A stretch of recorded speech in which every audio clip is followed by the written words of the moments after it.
Специално при мен се появи една такава странна идея, която всъщност аз мога да кажа, че провокатор на тази идея е станала едната от преводачките на този клас, Галина.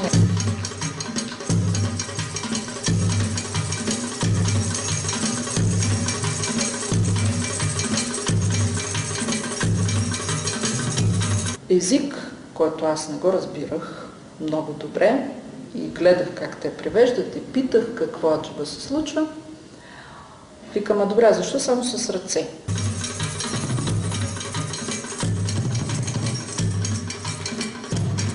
Не може ли същия жест от края до края, например, да бъде от тук? Не може ли да бъде така? И в следващия момент ние хващаме с нея една песен, дето се казва една секунда време и в стаята в общежитието заедно разработваме първия куплет.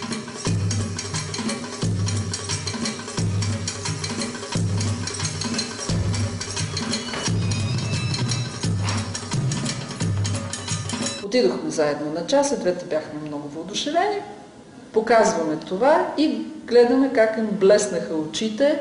Те моментално влязоха в синхрон и втория куплет започнаха предложенията.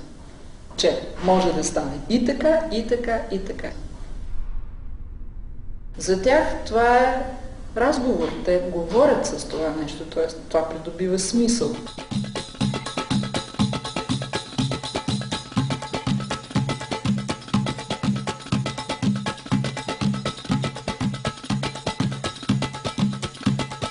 Те не само ръкомаха, това не е гимнастика, а си е текст. Живот, диалог, конфликт, любов,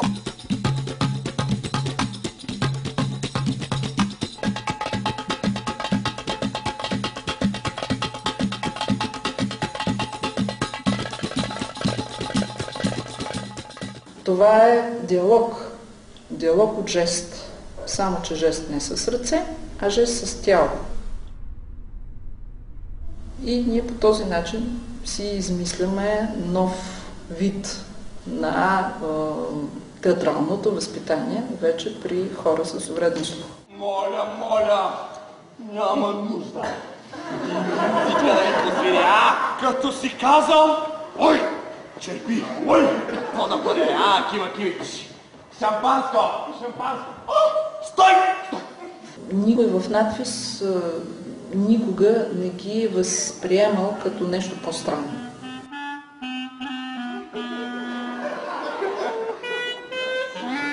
Нима артистите не са странни, дето се казва във Витис да крещиш истински помогнете, никой няма да те спаси, ще решиш, че репетираш. Удължа всичко това.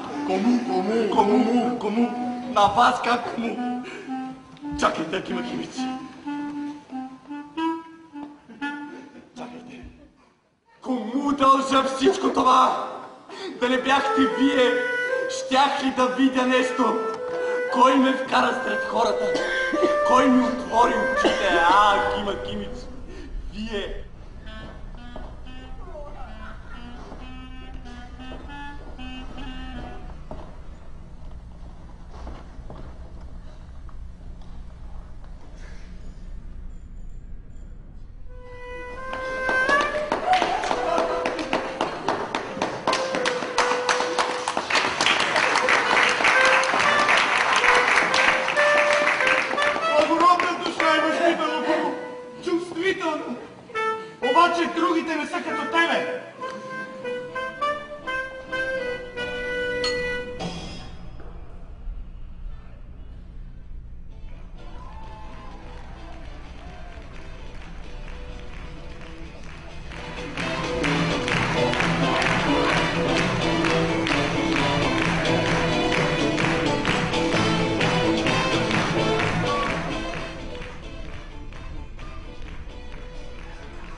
Пак кофил е!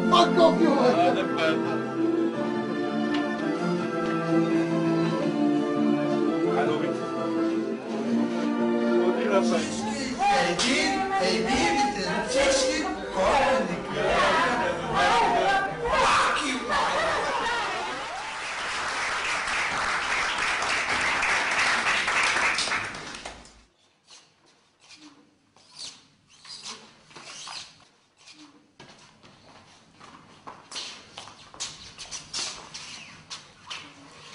Работата с тези хора за мен на първо място е забавление. Не звучи особено академично, но ако не изпитваме любов към тях и ако ние не се забавляваме помежду си, просто нищо няма да стане. Превъзхождат всички нас по наблюдателност. Превъзхождат по способност за имитация.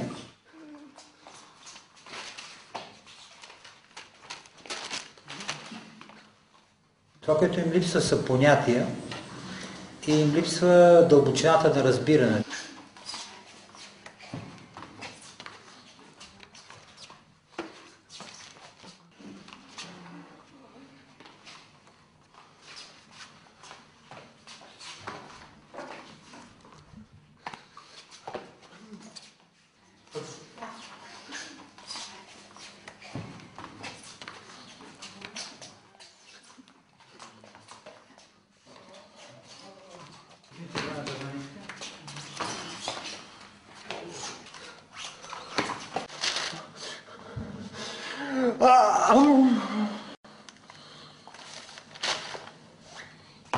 Стана очевадно, че те са талантливи, работливи и могат да бъдат много добри артисти. В този смисъл, аз даже бих казал, че в някои случаи те се справят по-добре, отколкото всички ние, които имаме равномерно развити петте сетива. И поради тази причина и успехите, които те имат, са абсолютно закономерни. Защото те са оценени навсякъде в света вече.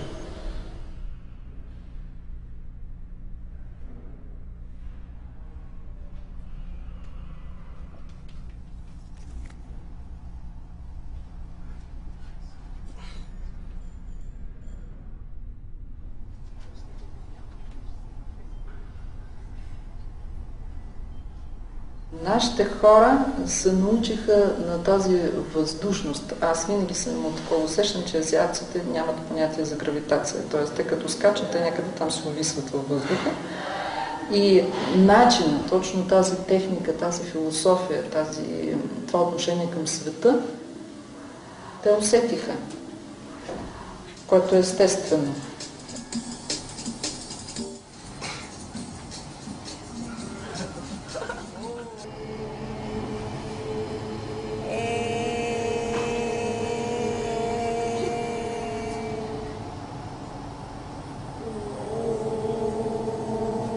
Много интересен беше този контакт и за тях, и за мен, и за обратната страна. Японците научиха ръченица от тях, при това много успешно.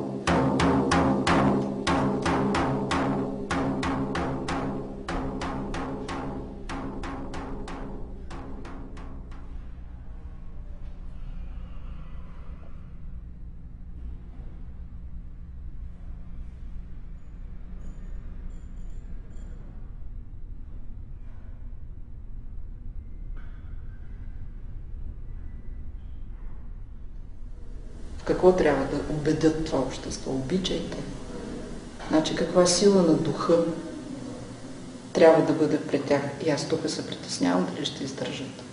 Може би, защото като всяка майка се притеснява за децата си, също е нормално. Моля се за тях това да се случи. И правя всичко възможно. Да няма капризи, да няма тук аз, ама на теб ти е добре, ти чуваш, аз не викам, не чувам. И какво чувам? Ти знаеш, че съм инвалид. Ти знаеш, че на 14 години съм била в инвалидна количка. Но съм го преодоляла. И в момента съм с десния крак 2 см и половина по-късно. Но това никой не го вижда. И даже преподавам танц.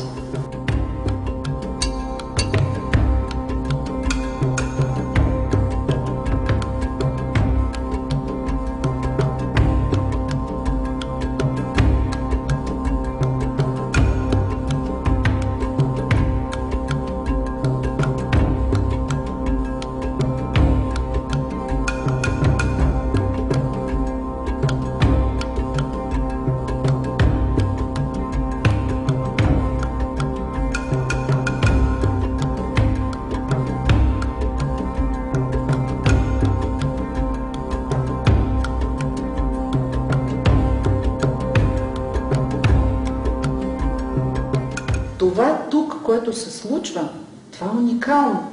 Аз в интерес на истината малко се притеснявам какво ще стане след година и половина.